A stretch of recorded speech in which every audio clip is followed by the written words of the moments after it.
all of them got grown, and then it was kind of like a Nationwide commercial. I was back in first grade carpool line. It was like, wait a minute. Andy Fanning is a grandmother, raising her step-granddaughter, Lily. I'm very thankful for it. Lily's biological mother was 16 years old when she gave birth and was not in a situation where she could take care of a baby, so Grandpa and Grandma stepped in.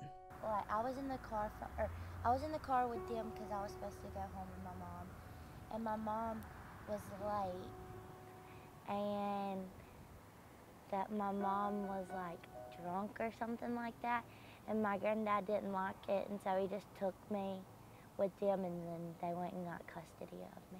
Andy says her and her husband's children were fully grown by then, so it was a bit of an adjustment. But now you start waking up an hour earlier to get ready and get her ready and feed her breakfast and get her to school.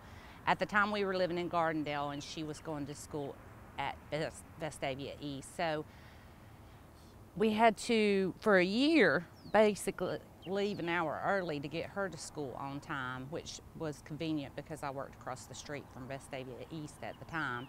But yeah, our schedule and everything pretty much so got turned upside down, but we just went with it as time went on, and it became part of our daily routine. Andy says there were never any ill feelings about the new responsibility. It just happened, and I think it's mainly because my mom married my dad when I was 3 years old, and he adopted me.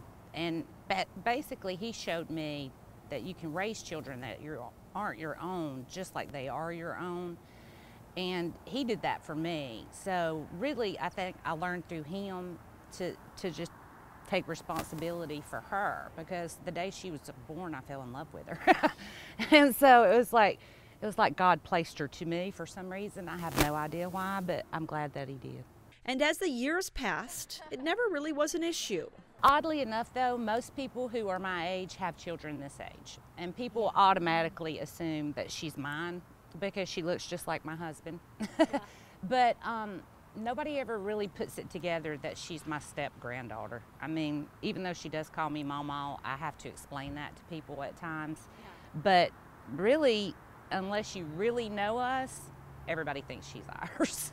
Of course, there are a few unique things about raising a granddaughter. We have 3 grandchildren total. The other 2 we get to spoil and send home, whereas she doesn't get that. And since Andy only raised a son, there's also a difference in raising a girl, she's learned.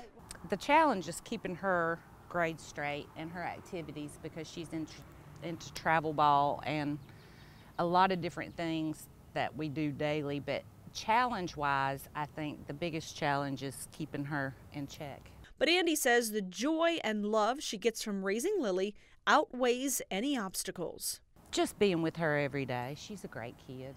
There's nothing I would do to change it. Ever since the day she was born, essentially, I've known that I was going to have a responsibility to raise her, and my husband actually promised her on the day she was born that we would always be there for her and we would have her back. Lily says her biological mother is still in the picture. I see her not very often, but it's getting better where I see her more. And I talk to her a lot though, like on the phone and stuff. She gets angry about it sometimes because she wants to be the one that's taking care of me, and she doesn't get to see me as often as she would like, but only she can control that. My mom's kind of like my grandmother. That's what it feels like. They traded places. So even though it's not exactly the life that Andy or Lily probably imagined, it works, and they both agree they would not change it for the world. It was all for the better.